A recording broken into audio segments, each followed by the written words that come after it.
Welcome to expert with Gauri. आज आपण इयत्ता 8वीचे मॅथमॅटिक्स पाहणार आहोत. त्यामधील 7 चॅप्टर व्हेरिएशन प्रॅक्टिस सेट 7.2 आपण पाहणार आहोत. मागील व्हिडिओमध्ये प्रॅक्टिस सेट 7.1 आपण शिकलो आहोत. तर त्यामध्ये आपण व्हेरिएशनचा पहिला टाईप पाहिला होता, डायरेक्ट व्हेरिएशन. आता या प्रॅक्टिस सेटमध्ये आपण पाहणार आहोत इन्व्हर्स व्हेरिएशन, म्हणजेच type of second of variation, inverse variation. आता याचे इम्पॅक्ट कसे होतात ते आपण या टेबल थ्रू पाहणार आहोत. त्याआधी डायरेक्ट व्हेरिएशनमध्ये आपण पाहिलं होतं, तर त्यांचा सगळ्यांचा रेशो आपण 1/10 आलेला होता बघा. जेव्हा सिमिलर असतात रेशो तेव्हा त्यांचा इम्पॅक्ट कसा होतो, तर x/y = k कॉन्स्टंट, असे आपण त्यामध्ये शिकलो होतो. आता या प्रॅक्टिस सेटमध्ये आपण कसं पाहत आहोत इन्व्हर्स व्हेरिएशन. या ठिकाणी मी तुम्हाला नंबर ऑफ वर्कर्स म्हणजे n दिलेला आहे आणि नंबर ऑफ डेज म्हणजे d दिलेला आहे. आता हे एक्झाम्पल मी टेक्स्टबुकमधलंच घेतलेलं आहे. नंबर ऑफ वर्कर्स 2 होते. म्हणजे समजा एक शेतकरी आहे, शेतकऱ्यांनी आपल्या शेतामध्ये कामासाठी 2 मजूर आणले, तर त्यांना ते काम करण्यासाठी 36 दिवस लागत आहेत. Okay, 36 days. पण तेच काम करण्यासाठी जर का त्यांनी 3 वर्कर लावले तर 24 डेजमध्येच काम कंप्लीट होते. तेच काम करण्यासाठी अजून वर्करमध्ये ग्रोथ आणली, त्यांनी 4 वर्कर केले, तर त्यांना नंबर ऑफ डेज आहेत ते 18 झाले. अजून वाढवले वर्कर, 6 वर्कर त्यांनी कामाला लावली, तर त्यांना तेच काम पूर्ण करण्यासाठी किती दिवस लागला, फक्त 12 दिवस लागले. ओके, मग त्यामुळे आता इन्व्हर्स इम्पॅक्ट ह्याच्यावरती कसा झाला, तर जेव्हा एनमध्ये जेव्हा आपण ग्रोथ केली किंवा इन्क्रीजिंग केली, तेव्हा नंबर ऑफ डेज जे आहेत ते डिक्रीज झाले. प्रॅक्टिस सेट 1मध्ये म्हणजे 7.1 आपण पाहिलं होतं, त्यामध्ये काय होत होतं, एक्समध्ये इन्क्रीजिंग झाली तर इम्पॅक्ट त्याचा वायमध्ये पण इन्क्रीजिंग होत होतं. यामध्ये उलट दिलेलं आहे, जर का एनमध्ये ग्रोथ झाली तर डीमध्ये डिक्रीज होतं. म्हणजे 2 व्हेरिएबल जे असतात तर त्यामध्ये एकामध्ये जर का ग्रोथ झाली तर दुसरा डिक्रीज होतो. म्हणजेच या स्टेटमेंटवरून आपल्याला काय लक्षात येतं, the statement n is inversely proportional to d can also be expressed as there is a inverse variation in n and d. If n and d are in inverse proportion, then n multiply d is constant. Okay, assuming the constant to be a k, it is easy to solve a problem. मग आता यासाठी आपल्याला काय दाखवता येईल की n multiply d is equal to constant, म्हणजेच काय, तर इज इक्वल टू k. हे जे तयार झालेलं आहे ते आपलं इक्वेशन ऑफ व्हेरिएशन तयार झालेलं आहे, हे लक्षात ठेवायचं. आता या जागी आपण x मल्टिप्लाय जर का y जर का घेतलं तर की या ज्या टर्म आहेत आपण सारखं यूज करत असतो. मग त्याचं इक्वेशन काय तयार होईल, तर x multiply y is equal to k is the equation of variation. Okay, आणि मग यावरून जर का आपण पुढे गेलो तर एक्सचं इन्व्हर्स व्हेरिएशन आपल्याला इथं दाखवायचं असेल तर एक्स अल्फाचंच सिम्बॉल आपल्याला वापरायचं आहे, मॅथमॅटिकल 1/y. डायरेक्टमध्ये आपण डायरेक्ट काय करत होतो, x directly variable to y, पण इथे आपण इन्व्हर्स रिलेशनशिप दाखवतो आहे, त्यासाठी x indirectly relation to 1/y. या ठिकाणी फक्त चेंजेस काय आलेले आहे, तर इथं 1 आणि जो दुसरा व्हेरिएशन आहे तो आपण खाली घेतलेला आहे. ओके, यामध्ये बाकी काहीच फरक नाही आहे. या ठिकाणी एक गोष्ट आपण नोटीस केली, XY म्हणजेच x multiple y is equal to k म्हणजेच कॉन्स्टंट, हे आपल्याला इक्वेशन ऑफ व्हेरिएशन मिळालेलं आहे. त्यासाठी आता हा पहिला जो क्वेश्चन आहे 30/6, त्यासाठी 30 multiple 6 is equal to 180 is the equation of variation. आता या पहिल्या क्वेश्चनमध्ये आपल्याला वायची किंमत दिलेली आहे 12 आणि एक्सची फाइंड आउट करायची आहे. त्यासाठी फॉर्म्युला वाईज किंवा इक्वेशन वाईज आपल्याला जायचं आहे. X multiple Y is equal to k. Okay, त्यामुळे therefore x multiple 12 is equal to 180. Therefore x is equal to 180 upon 12. 12 1 जार 12, 12 5 जार 60. Therefore x is equal to 15. त्यामुळे या पहिल्या प्रश्नाचं उत्तर आलेलं आहे 15.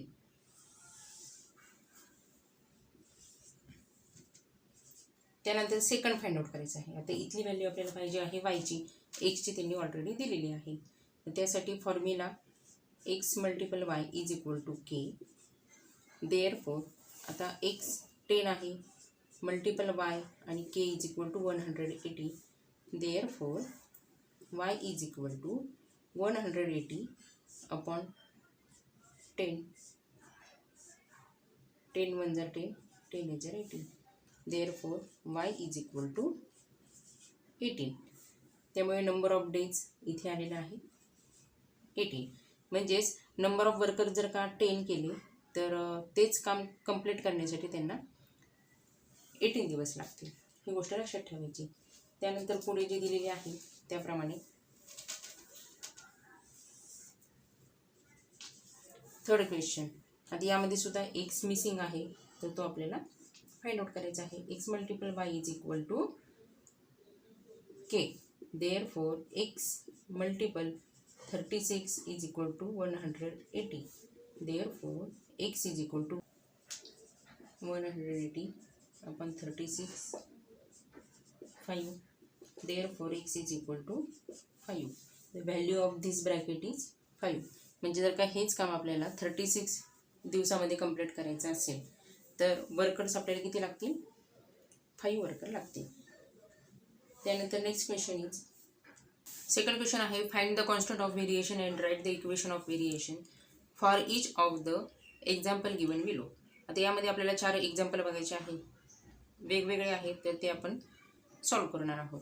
तरी प्रत्येक 4 प्रश्नामध्ये आपल्याला सॉल्व आउट काय करायचं आहे. First is constant of variation and second is equation of variation. First question आहे P inversely proportional to Q. If P is equal to 15 then Q is equal to 4. अशा आपल्या व्हॅल्यू दिलेल्या आहेत. आता आपल्याला माहीत आहे P multiple Q is equal to K. हे आपल्याला माहीत आहे. Therefore P is equal to K upon Q. Okay, तर के हा कॉन्स्टंट आहे. Therefore P Q is equal to K is the our equation of variation. आता या इक्वेशनमध्ये सबस्टिट्यूटिंग होऊन आपल्याला या व्हॅल्यू पुट करायच्या आहेत 15 आणि 4 in place of p and q. मग आता पी साठी 15. Okay, p multiple q 15 multiple 4 is equal to K. Therefore K is equal to 15 4 जार 60. आता हा जो 60 आलेला आहे तो के आलेला आहे. आपल्याला माहीत आहे के म्हणजे काय? कॉन्स्टंट. मग हा 60 जो आलेला आहे K is equal to 60 is the constant of variation. आणि आपलं इक्वेशन काय होतं? P Q is equal to K. मग त्याच्यामध्ये ही केची व्हॅल्यू जी आहे ती आपल्याला पुट करायची आहे. Therefore P Q is equal to केच्या ऐवजी त्याची व्हॅल्यू 60. हे जे आलेले आहे ते equation of variation. Equation of variation. Okay, next is second क्वेश्चनमध्ये त्यांनी काय दिलेलं आहे तर झेडचं डब्ल्यूशी जे रिलेशन दिलेलं आहे ते इनव्हर्स रिलेशन दिलेलं आहे आणि त्यांनी या व्हॅल्यू दिलेल्या आहेत. या व्हॅल्यू आपल्याला त्या इक्वेशनमध्ये पुट करायची आहे. त्यासाठी first to find out the equation. आता आपल्याला माहीत आहे के हा कॉन्स्टंट आहे. ओके, मग त्यामुळे Z is equal to K upon W, कारण की के कॉन्स्टंट आहे. Therefore ZW is equal to K. व्हिडिओच्या स्टार्टिंगमध्ये आपण शिकलेलो आहोत की के आपण कसा काउंट करून घेतलेला आहे जेव्हा इन्व्हर्स रिलेशनशिप असते. त्यामुळे हे दोन व्हेरिएबल जे असतात त्यांचं multiplication is equal to constant म्हणजेच के. मग हे जे आलेलं आहे ते आपले इक्वेशन ऑफ व्हेरिएशन आलेलं आहे. Equation of variation. ओके. आता दुसरं आपल्याला काय करायला सांगितलेलं आहे, कॉन्स्टंट ऑफ व्हेरिएशन करायला सांगितलेलं आहे. मग आता हा जो फॉर्म्युला आहे यामध्ये आपल्या या व्हॅल्यू इनपुट करायच्या आहेत. ओके. मग आता झेडसाठी 2.5 मल्टिपल डब्ल्यूसाठी 24 is equal to K. Therefore K is equal to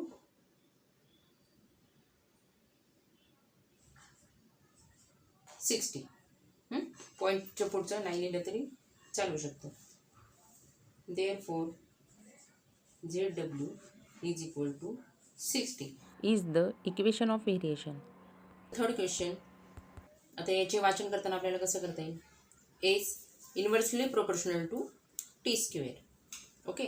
यामध्ये 1 उच्चार घ्यायची काहीच गरज नाही, डायरेक्टली आपल्याला हे करता येतं. आता बऱ्याच वेळा आपण जेव्हा इन्व्हर्सली व्हेरिएशन्स असतात तेव्हा बऱ्याच वेळा आपण जे इक्वेशन असतं ते विसरून जातो. तर तुम्ही जर का डायरेक्टलीसाठी X upon Y is equal to K असं लक्षात ठेवलं आणि इन्व्हर्ससाठी X multiple Y is equal to K असं लक्षात ठेवलं तरी चालू शकेल. आता 2च व्हेरिएबल असतात हे तुम्हाला माहिती आहे यामध्ये.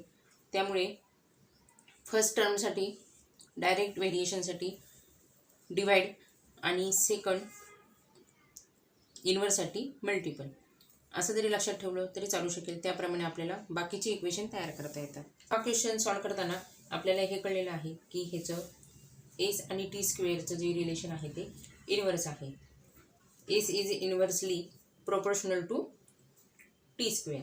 ओके. मग आता त्याचे आणि एक गोष्ट लक्षात ठेवायची, तर टीची जी व्हॅल्यू दिलेली आहे ती 5 दिलेली आहे. फक्त टीची व्हॅल्यू दिलेली आहे, टी स्क्वेअरची दिलेली नाही आहे. हे पण कन्फ्युजन आपल्याला दूर करायचं आहे. आता त्याप्रमाणे आता के कॉन्स्टंट आहे आपल्याला हे माहीत आहे. S is equal to K upon T square. मी असं डायरेक्टच मांडले आहे. त्यामुळे therefore S T square is equal to याला आहे. आता एस इज इक्वल टू 4 आणि टी इज इक्वल टू 5 हे सबस्टिट्यूटिंग करून घ्यायचे आहे आपल्याला या इक्वेशनमध्ये. एस म्हणजे 4 मल्टिप्लाय टी स्क्वेअर म्हणजे 5चा स्क्वेअर आणि is equal to K. Therefore 4 multiply 25 is equal to K. Therefore K is equal to 25 4 100 is the constant of variation. म्हणजे दोन्ही प्रश्न आपले सॉल्व झालेले आहेत. यामधून S T square is equal to 100 is the equation of variation. Okay. S T square is equal to K आहे. केची replace value काय आलेली आहे 100. मग आपलं इक्वेशन काय झालेलं आहे, s T square is equal to 100 is the equation of variation. आता क्वेश्चन 4मध्ये परत रूट वाय आलेला आहे आणि इथं वायची किंमत दिलेली आहे. मग लक्षात ठेवायची वायची किंमत 9 आहे, रूट वायची नाही. ओके. आता x inversely proportional to root y असं दिलेलं आहे यामध्ये. त्यामुळे x is equal to K upon root y, कारण की के हा कॉन्स्टंट आहे. म्हणजे x multiple root y is equal to k. आता हे आपल्याला इक्वेशन मिळालेलं आहे, equation of variation.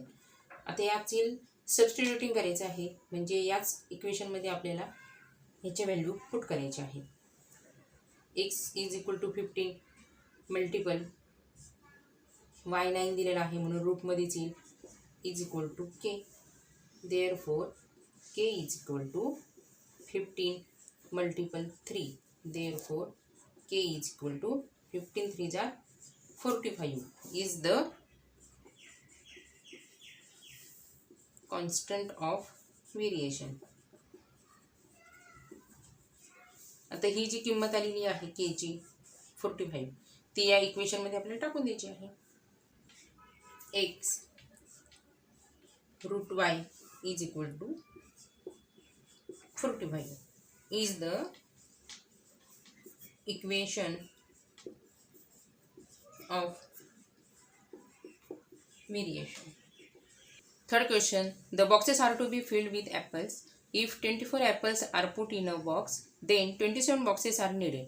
If 36 apples are filled in a box, how many boxes will be needed?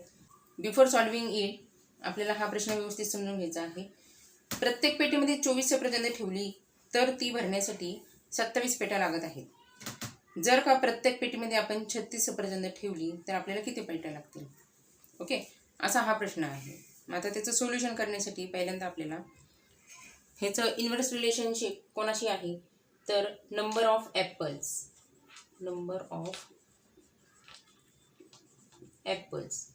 आणि आता यासाठी आपण नंबर ऑफ ॲपल्ससाठी एक्स घेऊया म्हणजे टर्म आपल्याला नीट लक्षात येईल.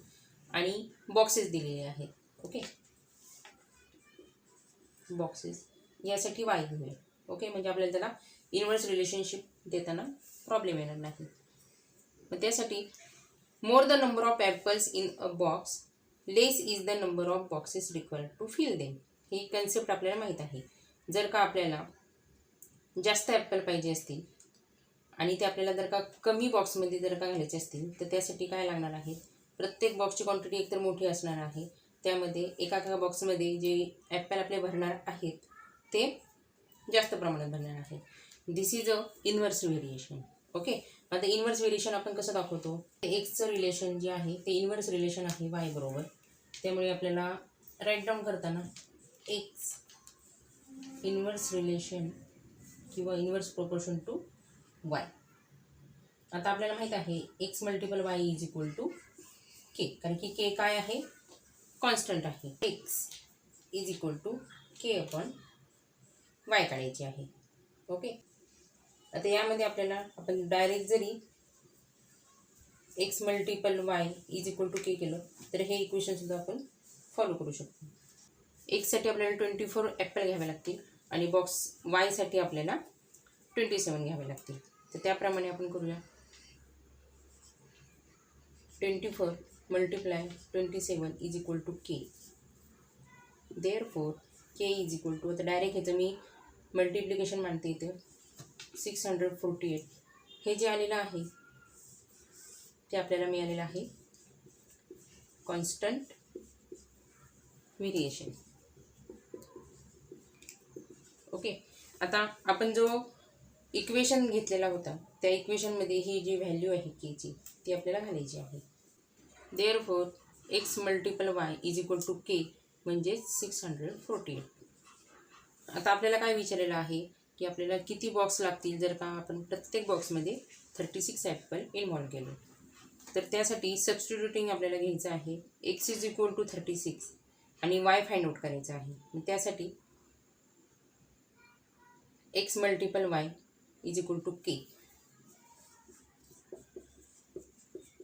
त्याप्रमाणे आता व्हॅल्यू आपण इनपुट करू. यामध्ये एक्स म्हणजे आता आपल्याला इथे 36 घ्यायची आहे, multiple Y is equal to k आपण फाइंड आउट केली 648.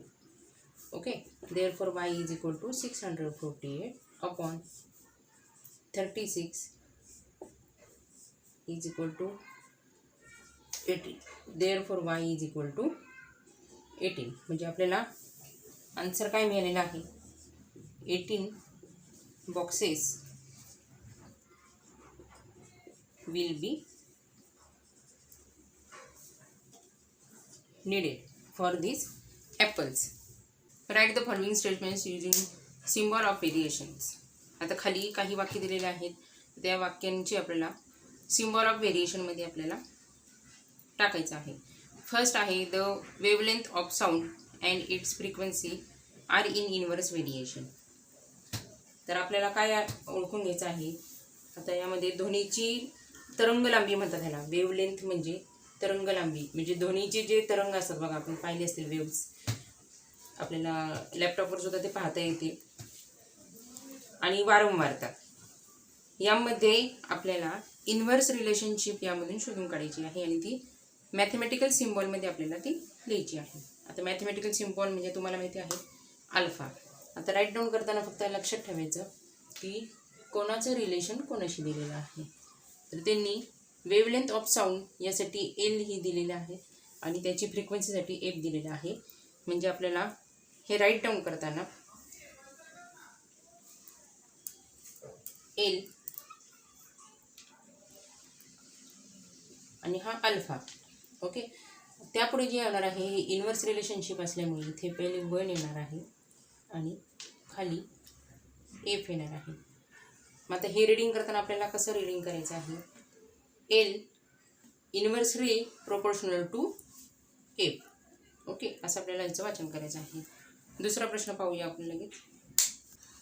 आता हा प्रश्नसुद्धा व्यवस्थित वाचून घ्यायचा आहे आपल्याला, त्यावरूनच तुम्हाला प्रश्नाचं उत्तर कळणार आहे. तर वाचनमध्ये कंटाळा करायचा नाही, कारण की तुम्हाला काय वाटतं तर इथं आय दिलेलं आहे आणि इथं डी दिलेलं आहे म्हणजे डायरेक्ट इन्व्हर्स व्हेरिएबल टाकून द्यायचे.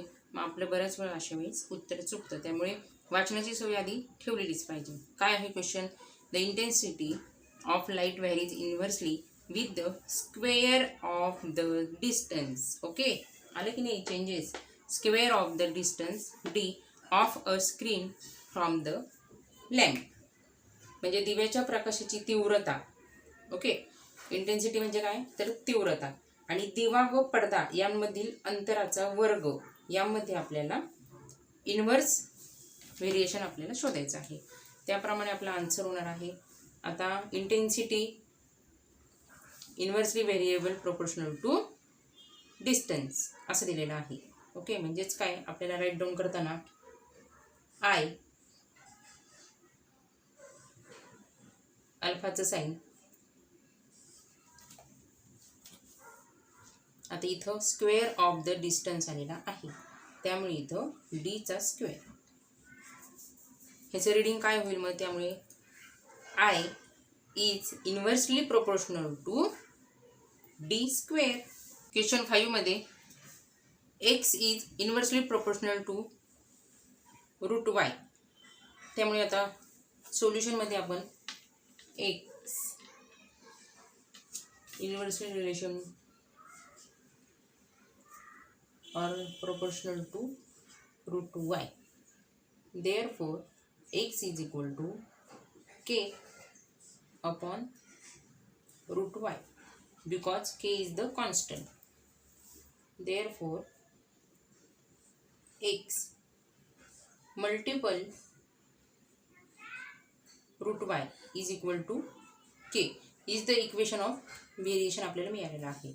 त्यानंतर आता या ज्या व्हॅल्यू आहेत 40 आणि 16 या आपल्याला या इक्वेशनमध्ये घालायच्या आहेत. त्याप्रमाणे एक्सची जी व्हॅल्यू आहे ती 40 multiple root y 16 is equal to K. Therefore 40 multiply 16चा root 4 is equal to K. Therefore 4 4 जार 16 आणि हा 0 म्हणजे के इज इक्वल टू 160. हा जो मिळालेला आहे आपल्याला तो मिळालेला आहे कॉन्स्टंट व्हेरिएशन.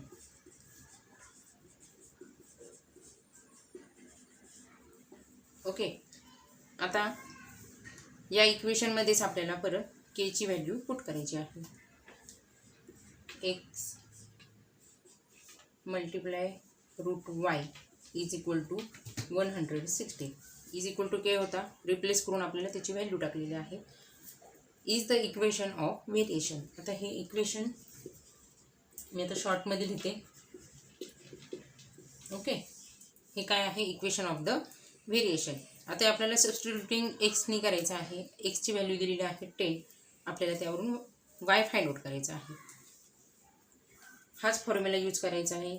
इक्वेशन एक्स म्हणजे 10 दिलेला आहे, रूट वाय फाइंड आउट करायचा आहे is equal to 160. Therefore root y is equal to 160. आता ही एक्सची व्हॅल्यू आहे ती इकडे घ्यायची आहे आपल्याला. इकडे आल्यामुळे ते खाली डिव्हिजनला जाईल. ओके, 0 गेला उरला 16. Therefore root y is equal to 16. आता आपल्याला वायची व्हॅल्यू विचारलेली आहे, रूट वायची विचारली नाही आहे. मग आता अशा वेळेस काय करायचं, हा रूट जर का काढायचा असेल तर इकडे आपल्याला स्क्वेअरमध्ये टाकावं लागेल. Therefore y is equal to 16चा square. Okay, therefore y is equal to 256. 16 multiply 16 is the our answer. Next is sixth question. X varies inversely as y when x is equal to 15, y is equal to 10. Okay, आणि आता त्यावरून आपल्याला if x is equal to 20 then y is equal to what हे काढायचं आहे. मग आता या ठिकाणी हे स्टेटमेंट दिलेलं आहे, x varies inversely as y, ते आपण ह्याच्यामध्ये टाकून देऊ. यालाच x inversely proportional to y असेही म्हणतात. त्यासाठी अल्फाचं चिन्ह आणि 1/y असं आपलं रायटिंग येणार आहे. ओके, आता x is equal to k/y हे आपल्याला माहिती आहे, because k is the constant. Therefore k is equal to x multiple y. Okay, किंवा XY is equal to k, दोन्हीपैकी कसंही आपल्याला लिहिता येऊ शकते. आता फर्स्ट आपल्याला व्हॅल्यू दिलेली आहे, x इज इक्वल टू 15 आणि y is equal to 10. Therefore k is equal to 15 multiply 10. Therefore k is equal to 150. ही जी व्हॅल्यू आलेली आहे ती आहे constant of variation. Constant of variation. आता नेक्स्ट ही जी व्हॅल्यू मिळालेली आहे आपल्याला, ती आपल्याला इक्वेशनमध्ये यूज करायची आहे. काय होतं आपलं equation, this is k is equal to x multiple y. Okay, किंवा आता आपण उलटं लिहिलं तरी चालू शकेल. मग XY is equal to k असं आपण लिहूया. देअरफोर x म्हणजे किती आहे आता 20 मल्टिपल y फाइंड आउट करायचं आहे, आणि k आत्ता आपण सर्च केलं ते 150. Therefore y is equal to 150/20. 0 गेला तर 2 नी 15ला डिवाइड करायचं. 2 7 जा, रिमेनिंग उरला 1, भाग जात नाही म्हणून 0 घेतला आणि पॉईंट दिला. 2 5 जा 10. Therefore y is equal to 7.5 is the our answer. Video आवडल्यास लाईक, शेअर आणि सबस्क्राईब करायला विसरू नका. डायरेक्ट व्हेरिएशनचा तुम्हाला जर का व्हिडिओ पाहायचा असेल तर तो सुद्धा अपलोड मारून झालेला आहे. मी तुम्हाला डिस्क्रिप्शन बॉक्समध्ये त्याची लिंक देत आहे, ती सुद्धा तुम्ही फॉलो करू शकता. थँक्यू.